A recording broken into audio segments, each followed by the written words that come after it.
2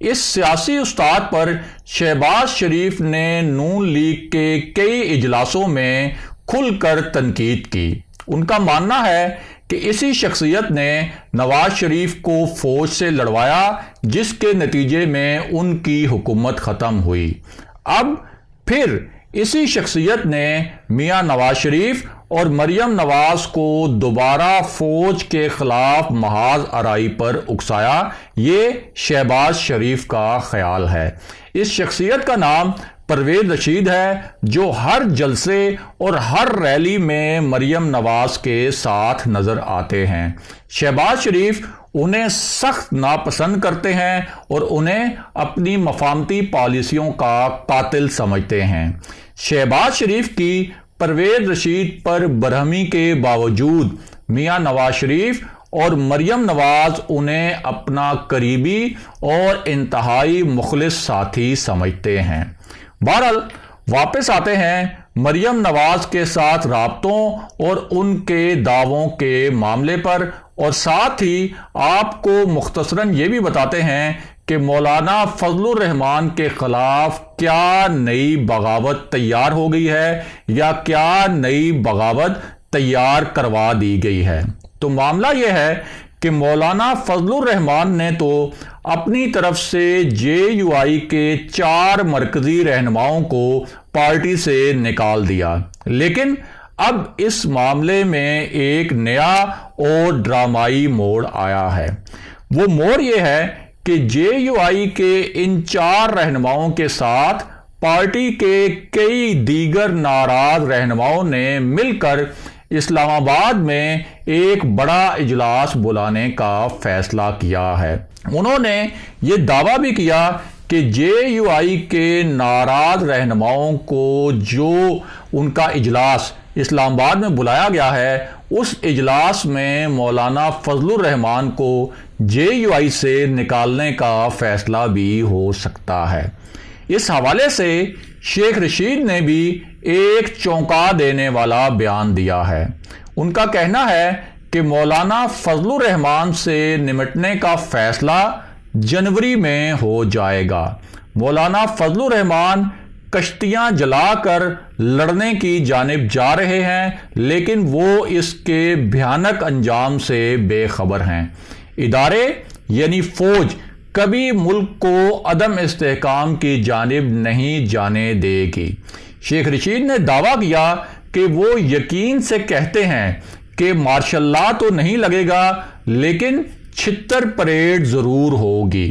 شیخ رشید نے یہ الفاظ بھی استعمال کیے کہ مولانا فضل الرحمان نے گنڈاسا اٹھایا ہوا ہے، وہ اس وقت فرعونیت دکھا رہے ہیں، لیکن ان سے نمٹ لیا جائے گا۔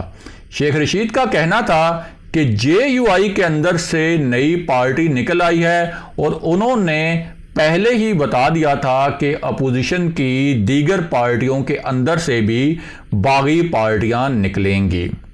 اور اب بات کرتے ہیں مریم نواز کے دعووں کے معاملے پر۔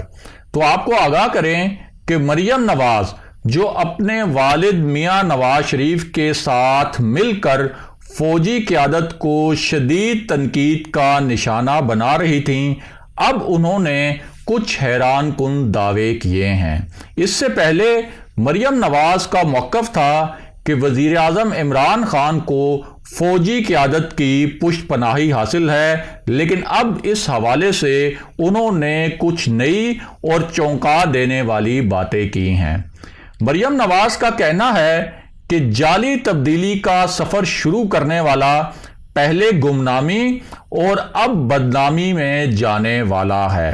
اس کے بعد ان کا کہنا تھا کہ شہباز شریف نواز شریف کا ساتھ چھوڑ دیتے تو اسٹیبلشمنٹ انہیں وزیر اعظم بنا دیتی۔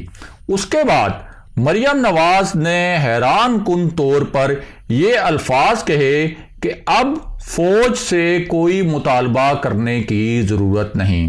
ان کا کہنا تھا کہ غیر محسوس کردار اب پیچھے ہٹ رہے ہیں، یعنی ان کا اشارہ یہ تھا کہ اسٹیبلشمنٹ اب وزیر اعظم عمران خان کی حمایت سے پیچھے ہٹ رہی ہے، اور مریم نواز کا یہ بھی کہنا تھا کہ عوام جان چکی ہے کہ عمران خان جا رہا ہے اور میاں نواز شریف آ رہا ہے۔ اس صورتحال میں لیگی ذرائع کا دعویٰ ہے کہ اس حوالے سے جو پس پردہ رابطہ کاری ہوئی ہے اس کے نتیجے میں اب اسٹیبلشمنٹ موجودہ سیاسی صورتحال میں مکمل طور پر نیوٹرل ہو سکتی ہے۔ اگلے پروگرام تک کے لیے خدا حافظ۔